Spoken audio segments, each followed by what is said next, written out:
Good afternoon from Riyadh, Saudi Arabia. I'm Joe McMonigle, the Secretary General of the International Energy Forum. I want to welcome you to this IEF webinar focused on the release of our new report, Oil and Gas Investment in the New Risk Environment. This is a joint report of the IEF and Boston Consulting Group, BCG.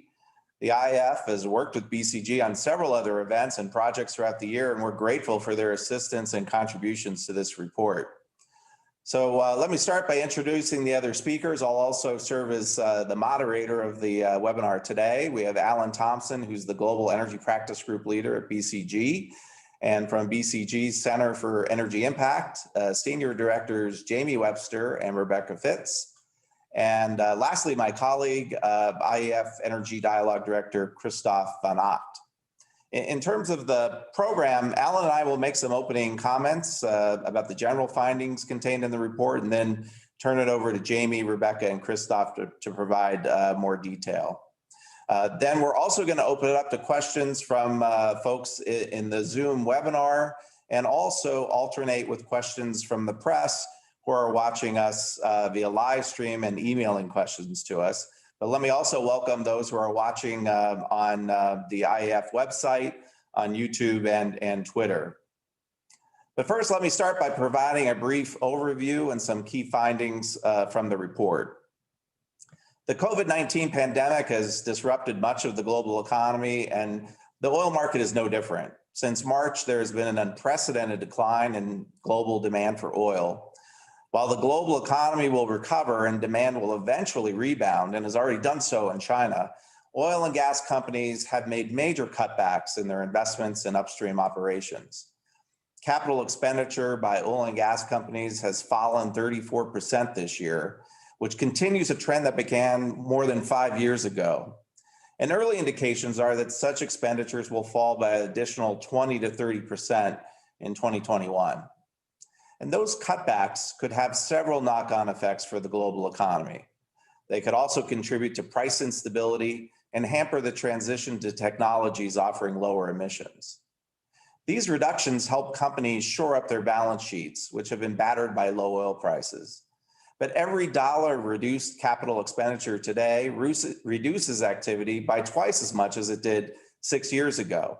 And my other panelists will get into this in more detail later.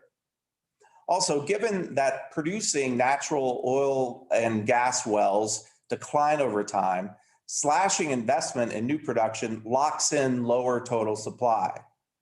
While that may not pose an immediate threat to oil and gas markets, it won't be long before this lower supply collides with resurgent demand.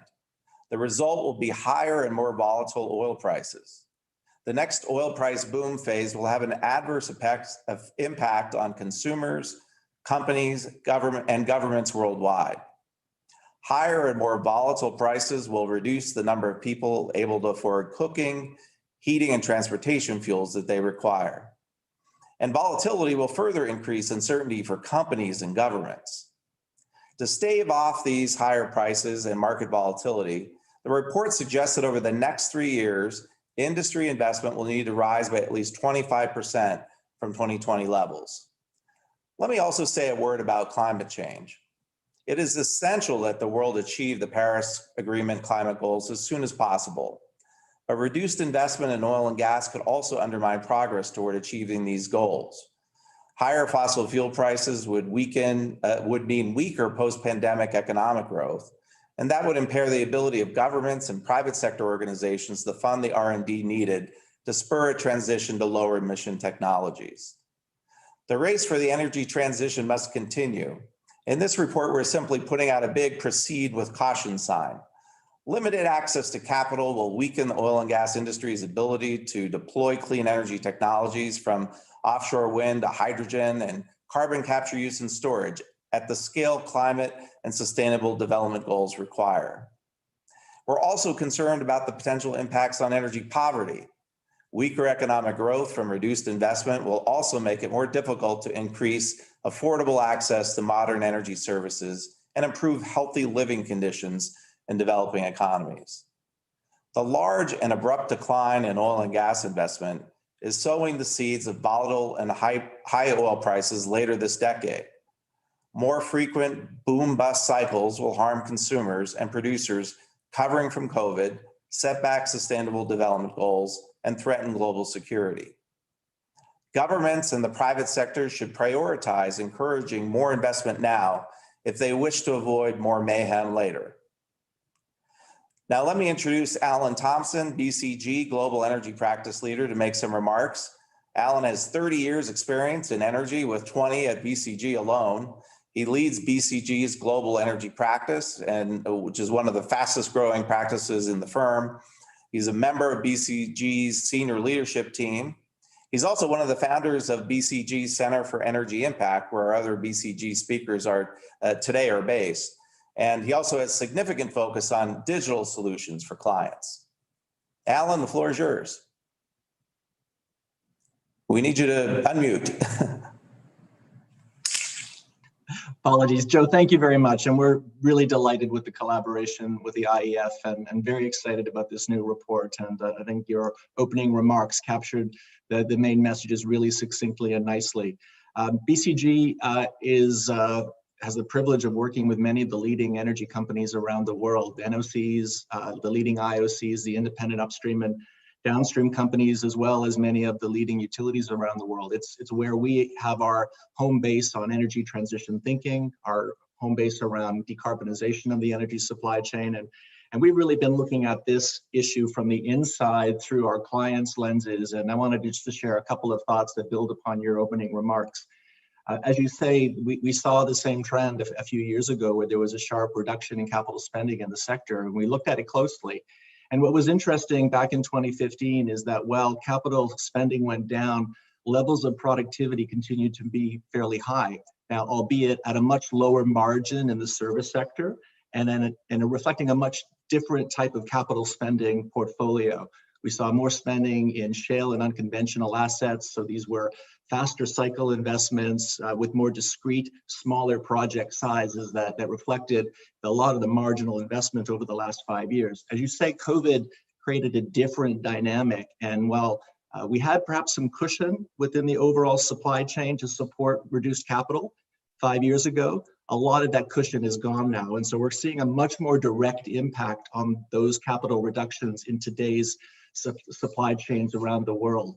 And so we are looking at similar trends into next year. You know, most of our clients are seeing capital expenditure projections into 2021 at similar levels to 2020.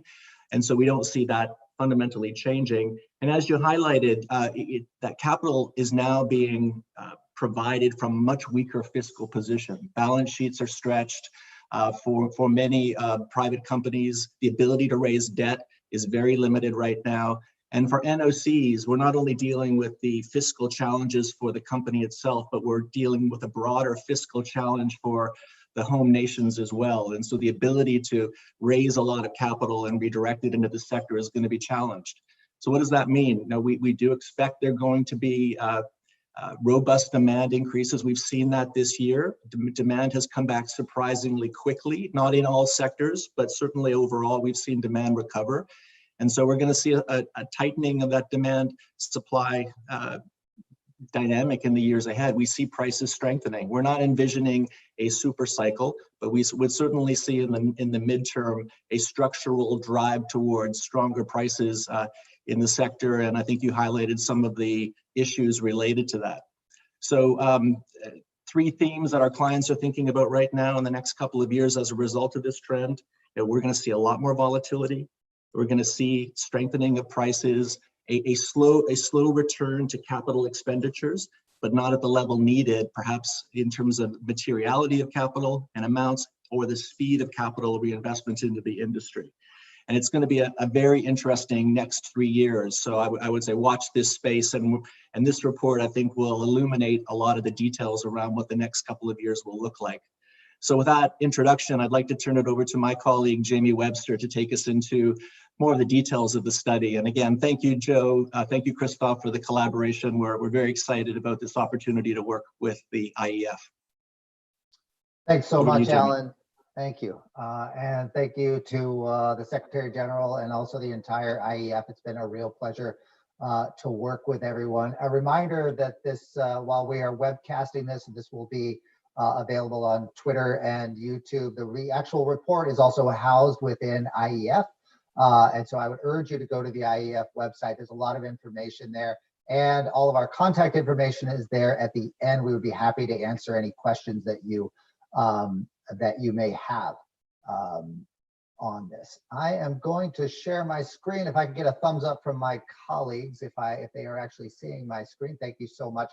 So I want to dig into the report and highlight some of the things that the Secretary General and Alan both mentioned. Both of them mentioned in slightly different ways about how there was more cushion before that has been taken out, and how the service sector costs were this has had a much greater impact than what we've had before. This chart is looking at the capex cuts and the capex changes for 2014 up to 2020. My colleague Rebecca Fitz will be joining right after this and talking through what might happen over the next couple of years.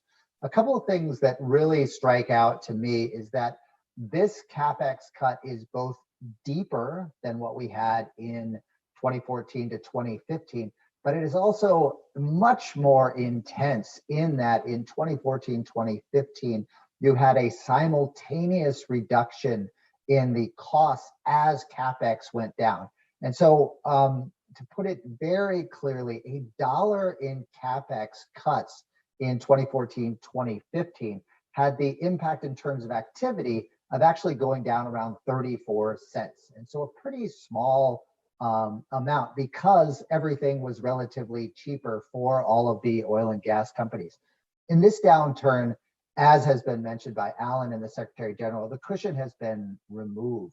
The declines that we're seeing this time are both deeper, but also $1 removed from capex spending is the equivalent now of 87 cents in terms of actual reduced activity. And so these dollars of capex that are being removed are having a much greater impact, both because they are larger, but also because they're not getting the price cuts that you've seen in the past.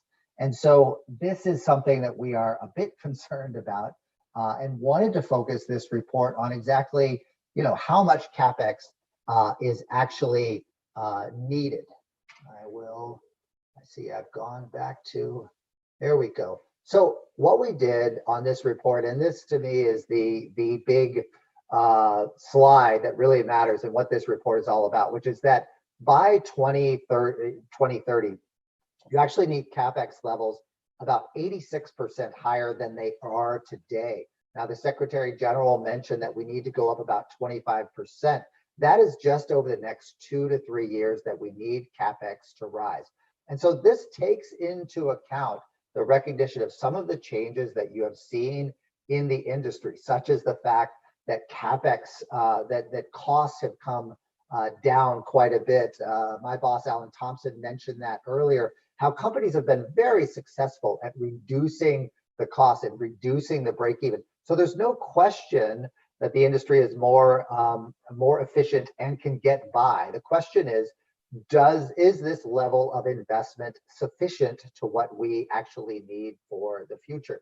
The second is, of course, what the decline rate is. The decline rate, and there's been a great deal of discussion about a recognition that companies really need to focus on trying to reduce what their decline rate is, because if you can actually bring that down to zero, then and demand stayed flat, then the amount of investment needed would be much less. So that is another aspect that we took into account here. And the third aspect, of course, is what is the future of demand going to be? Have we hit peak demand, as some have stated in other analysis? Or is this something where we're going to quickly be coming back? Our analysis indicates that we need more investment relative to today's level, even if you have reached peak demand. And so while there's a lot of things that are going to change over the next few years, certainly BCG is working with companies to try to reduce what their break-even costs are. And so you'll see some increases there. Definitely they'll be focused on an increase in reducing the decline rate. And there's no doubt that there's a lot of questions still about demand. But right now we need significantly more investment, or you're likely to see higher prices than what we've had over the last couple of years. Now, this is a little bit of a complicated slide. We wanted to take a look at kind of a supply-demand gap, how much is actually needed.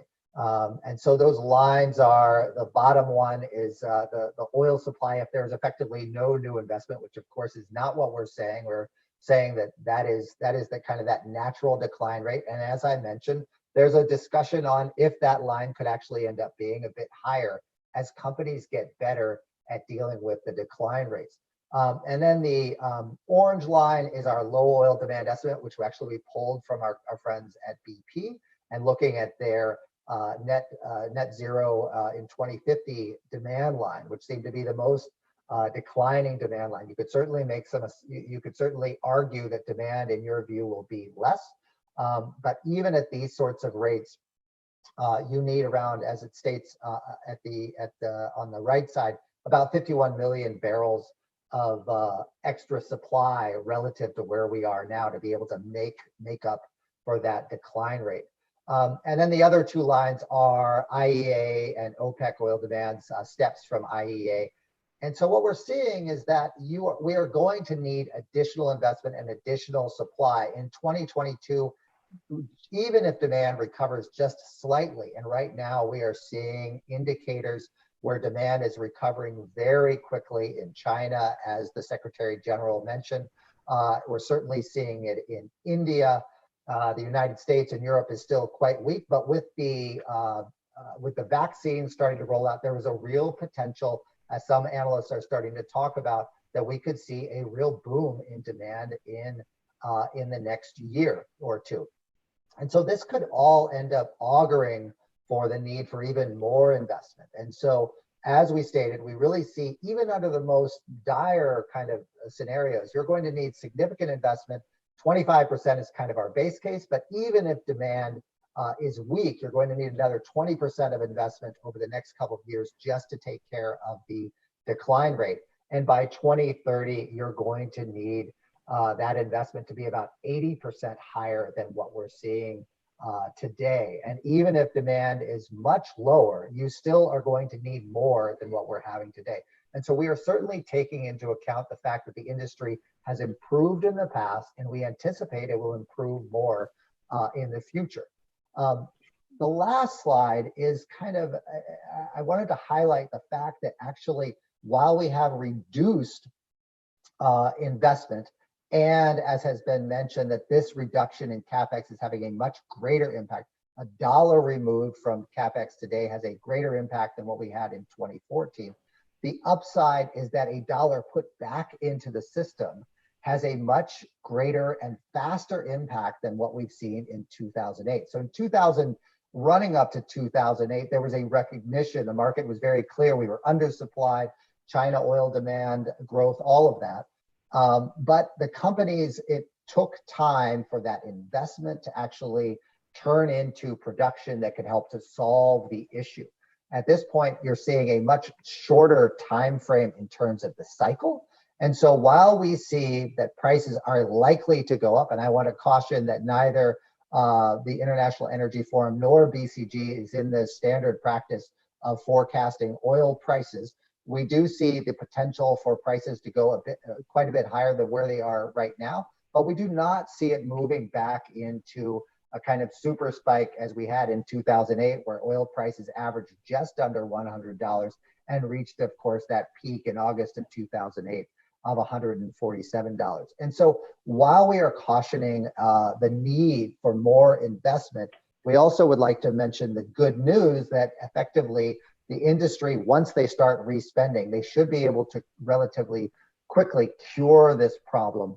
But there is no doubt that more investment is needed. And the longer it is delayed, the greater that amplitude in terms of price is going to be. Next, I want to turn this over to my colleague, Rebecca Fitz. Rebecca is also with our Center for Energy Impact. She works with a lot of our senior executives. If there's any time we have a chance to be in the senior executive suite, Rebecca has a presence there and has a real discussion in terms of what the strategy is. And so I want to have her kind of talk through both what the capex changes and what she sees for the industry over the next couple of years and what this all means. Rebecca. Thank you, Jamie, and thanks everyone. It's a pleasure to be here today.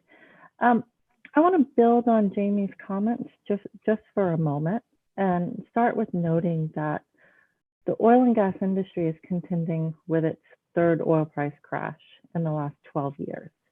And each crash has looked different, and each crash has had its own ramifications for future supply that looks different from other ones. So from a company response angle, companies respond to oil price crashes with a common playbook, a focus on capital preservation, a focus on cost reduction, and an intense focus on efficiency initiatives. And some of what Jamie mentioned is a direct result of that extreme focus on efficiency initiatives and using technology to bend the cost curve. If we look at this slide, as Jamie noted, upstream capex fell by nearly 50% as a result of the 2014 and 2015 oil price fall.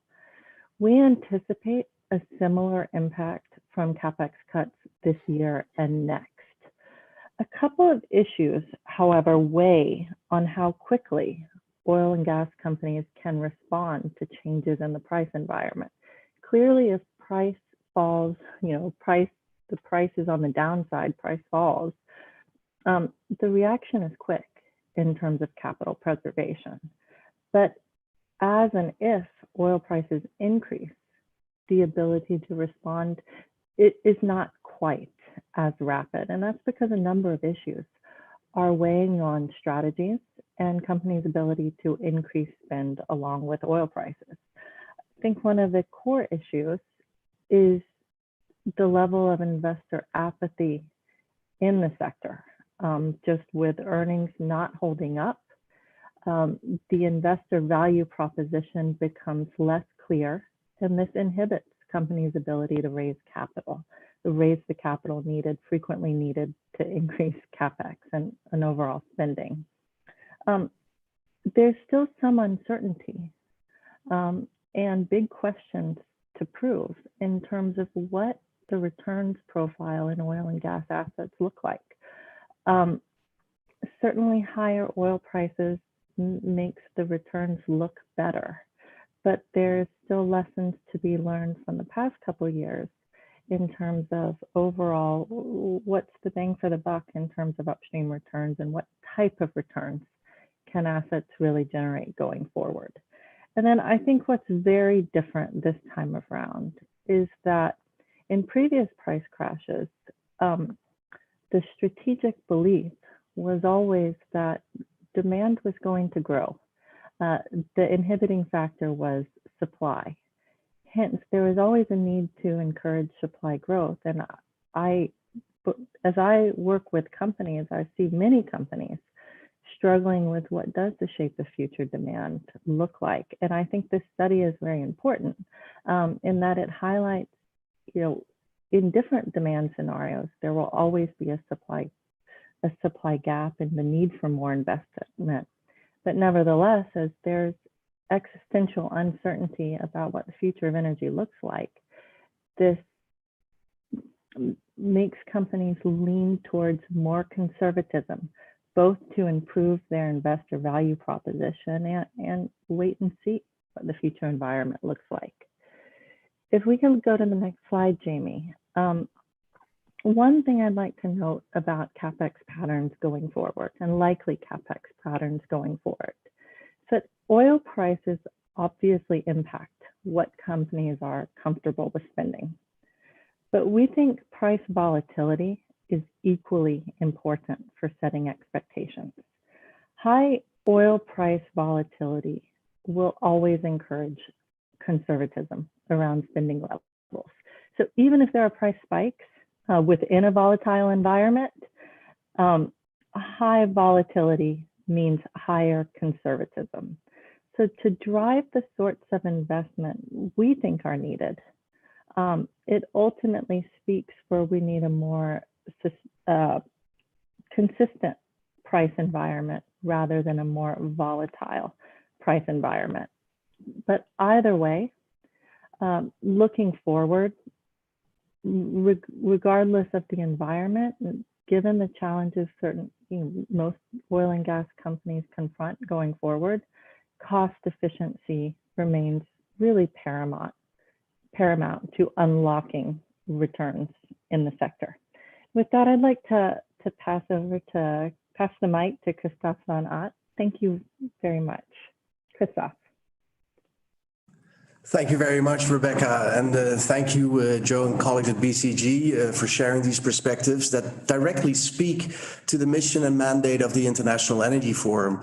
Governments and industry leaders set up the IEF to enhance energy market stability, sustainability, market transparency, and to avoid market volatility that inadequate investment would set off through new and unwanted cycles of boom and bust. So to summarize, without enhanced dialogue and collaboration among IEF governments and industry stakeholders, peak investment as we see it at the IEF will have the following impacts. It will lead to supply and demand balances deteriorate faster. The social disparities will increase. It will be more difficult to achieve energy access goals. Layoffs in the industry will reduce the sector's ability to attract talent, innovate and change, and risk to global energy security will rise. Competitive price formation on open and transparent markets will weaken. And finally, the oil and gas industry's ability to deploy clean energy technologies is diminished. So the systemic shocks caused by the COVID-19 pandemic will be absorbed and overcome through greater energy solidarity, dialogue, data transparencies, the fundamental aim and mission of the IEF, and reducing hurdles to investment by resisting the temptations of protectionism will help unlock the trillions of dollars that oil and gas companies and the wider energy sector needs to spend to safeguard secure, sustainable, and affordable energy markets that can power the sustainable growth that we all want. So the 70 IEF governments can help the oil and gas industry address the investment crisis and stave off the danger of peak investment through renewed partnerships, better articulation of the industry's narrative to investors and consumers, and international collaboration that indeed the IEF is set up to advance. So in accordance with the IEF Charter, the vision and mission statement, and the outcomes of the recent IEF and G20 ministerial meetings, the IEF Executive Board, just meeting yesterday, adopted 3 key IEF dialogue themes: energy security, market stability, and investment, to address this risk of peak investment that we signal in this joint report. Secure, sustainable, and inclusive energy market transitions, focusing IEF dialogue on energy and climate policies, including matching climate, clean air, and health requirements with energy access, affordability, and job opportunities. And finally, enhancing energy market data transparency. So this builds on the work that we do with Jody Partners, but it also includes enhancing the comparability and completeness of data and metrics on carbon management options in circular models and net zero strategies. So looking forward, after just having successfully concluded the 7th IEF-IGU Ministerial Gas Forum hosted by Malaysia and Kuala Lumpur virtually, the IEF will host no less than 3 ministerial dialogue meetings over the next 2 years to focus on short, medium, and long-term issues and accelerate orderly energy transitions. So under the new leadership of Joe McMonigle, Secretary General of the IEF, we will also further set up our international engagements through reporting and senior level dialogue meetings like this, and strengthening international collaboration in the post-pandemic environment. So with that, back to you, Joe. Thank you very much. Okay, thanks very much. And we have a bunch of questions in the queue, getting them both via email. We'll actually just email right now. So I've got 3 screens in front of me here, so I'll try to get through them all. The first question is, so OPEC must be happy with this trend that the report is talking about with higher prices, isn't that, Spurs says isn't that correct? I'll take this one, and if Jamie or Alan want to comment, or Rebecca. As Christof just said, we have 70 member countries. Many of the OPEC countries are members of the IEF, so we talked to them quite a bit about this. And actually, the OPEC countries are just as concerned about sort of the health of the global economy as consuming countries are. So I think, as Rebecca pointed out, the sort of the lessons learned from the previous price crashes, I think they definitely learned a lesson. Not that they caused this to happen, but the price spikes from the previous price spikes. I think they saw the impacts on the global economy, and they want to see a healthy economy so their customers are healthy and have a healthy demand for their products.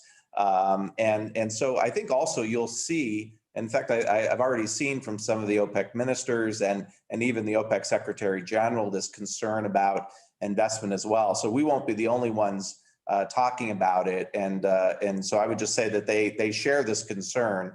I think it would be a mistake to just think higher prices. OPEC is happy about that. It's a very they share these concerns as well. I'll open it up to any of the other panelists if they want to comment on that. Joe, I'll weigh in, as you and I are both longtime OPEC watchers.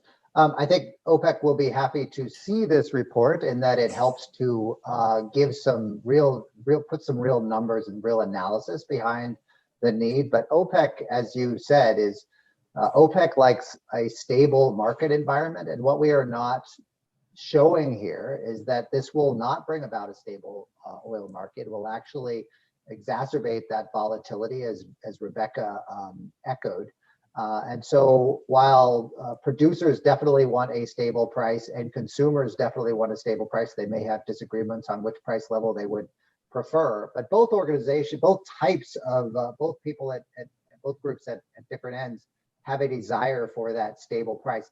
This more volatile pricing is maybe great for traders, maybe great for oil market analysts to give them something to talk about. But it is not great for either producers nor consumers nor the global economy, as you rightly pointed out. And so I don't think OPEC is overly happy that that we are stating that that there is insufficient investment, and this means a potential price rise in the coming years.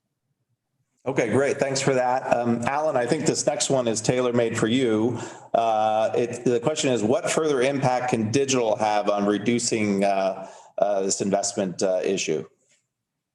Well, there's no question that digital technologies and the application of digital technologies across the value chain has been a massive unlock in terms of productivity, to be able to get organizations to move faster, to make better decisions around deployment of capital, around the decision quality within the organization. So irrespective of this situation, digital technologies were transforming the way companies work, the way the industry works, and that will only continue to be more profoundly evident in the years ahead. So we're ardent supporters of a strong digital role in this sector, and we see that only as an important and continuing powerful enabler of productivity, performance, and sustainability in the years ahead, Joe. Okay, thanks for that. Jamie, I think this might be you, because I think you covered this chart. There's a question on one of the charts that we presented. It was about the low oil demand line that we had in the chart, which I think was the BP net zero chart. They're asking if that line envisioned investment. So it wasn't the no investment, it envisioned some investment. I assume the answer is yes, but I'll. Yes. You still need, obviously you need investment because otherwise that decline rate is effectively no investment at all. And even at that line, more investment is needed than the current level. And I think that is the important thing, is that there is often I've heard several times that it's like, yes, the capital expenditure is down, but because of the potential for reduced demand, because of the potential for reduced costs and the decline rate, it is sufficient. There is no doubt that there is a certain level that we need in order to balance what our demand needs are, and that will change over the course of the next several years. But at this point, without a significant change in technology or our demand patterns, more investment relative to 2020 is needed over the next couple of years. And as Rebecca pointed out, it is actually looking like next year it's going to go down again, meaning even more will need to be invested in to make up for this funding gap. Okay, this one might be for the BCG guys also, and Rebecca. This is about the consolidation in the industry, especially as it pertains to U.S. producers, or U.S. production sector. Will that lead to greater investment and potentially more supply coming out of the U.S. in the future? We also had another one about what your forecast was for the U.S. shale production in 21 and 22. I don't know if Jamie or Alan or Rebecca, you want to comment on any of those? Rebecca, why don't you take that first one? I think we will hold off on giving our shale forecast, but we're happy to talk with you as a client about that. Okay, good. Yeah, I think, arguments could be made either way in terms of what consolidation delivers in terms of overall supply and overall investment in the sector. I do think the point of consolidation is to drive efficiencies in the near term. So take out costs, overhead costs, and apply scale to a larger resource base. Consolidation here is about efficiency and long-term positioning for the future, owning a basin. And that's not about supply, ultimately. Supply is a second order impact. And if you look at company responses post-consolidation, you see a couple of driving themes. One, what kind of efficiencies can be derived in a consolidated landscape? Two, a re-emphasis that the strategic drive is around value, not volume. So this is not post-consolidation, large-scale ramp-up of volume. And three is to reiterate, what the investor value proposition is here. So again, the investor value proposition is not value. It tends to be oriented towards shareholder distributions. And I think the fourth thing we've seen coming out of a consolidated landscape is a pretty immediate greater focus on what are the emissions reduction implications. So larger companies feel obligated and also feel the desire to state that just because we're larger volumetrically, we also have a clear plan for mitigating emissions from this larger base. So that's 4 immediate reactions we see coming out of a consolidation play and a consolidated landscape. If volume is there, it's 5. So I don't think consolidation is fundamentally a near-term volume addition play. Joe, I'll add a less articulate quote from a good friend who's an industry leader, which is there's probably too many CEOs and management teams per barrel right now. That's great. I love it. And I think that says a lot around the potential for consolidation going forward. Wow. Well, I wanted to pick up on something that Rebecca mentioned that I think, Alan, you would also be good to comment on, because I know you've done a lot on advising clients on ESG. And the question is, with ESG considerations becoming more pronounced, how will this affect the industry's ability to attract capital and increase upstream capex? I think that ESG commitments and objectives and clear targets are inevitable. I think we're starting to see that shift, certainly in European companies. We're starting to see it in some US oil and gas companies. And I think this will be a continued proliferation of clear commitments in the, I am thinking not just in future, in the next 12 to 18 months, I think we're going to see a lot more companies have more overt commitments towards ESG targets, Joe, than we're seeing today. I think it's a necessity. I think it's part of the license to operate. I think companies will have to articulate their part of the solution towards climate change. And I am confident that the companies will recognize this, make the appropriate commitments, and be an important part of the solution and pathway forward towards the energy transition and a lower carbon future. They need to have the support of investors. And I think those commitments are inevitable and necessary. Okay, great. I had one more question. Let me see if I could find it. Are fewer companies going to be responsible for future investment? I don't know, Rebecca, that was something that you touched on in your remarks, or maybe Jamie, let us know. Real quickly, I would say certainly in the near term, absolutely. Fewer companies are going to be driving investment. That's a big number though. Still, if we look at individual basins and if we look at the types of plays different companies are pursuing, it's still a lot of companies. This is a thriving, well, struggling, but still large industry. And so yes, more consolidated, certainly less capital floating around to support, some of the new ventures we would expect, but yes, smaller companies. So many of my co-panelists have a view towards that. Okay, and I have another question I could just answer right now. Will the full report be available on the website? Yes, it will be. It's ief.org/investment report. So check it out. As soon as the webinar is over, that page will be up and you can download it or look at it in HTML.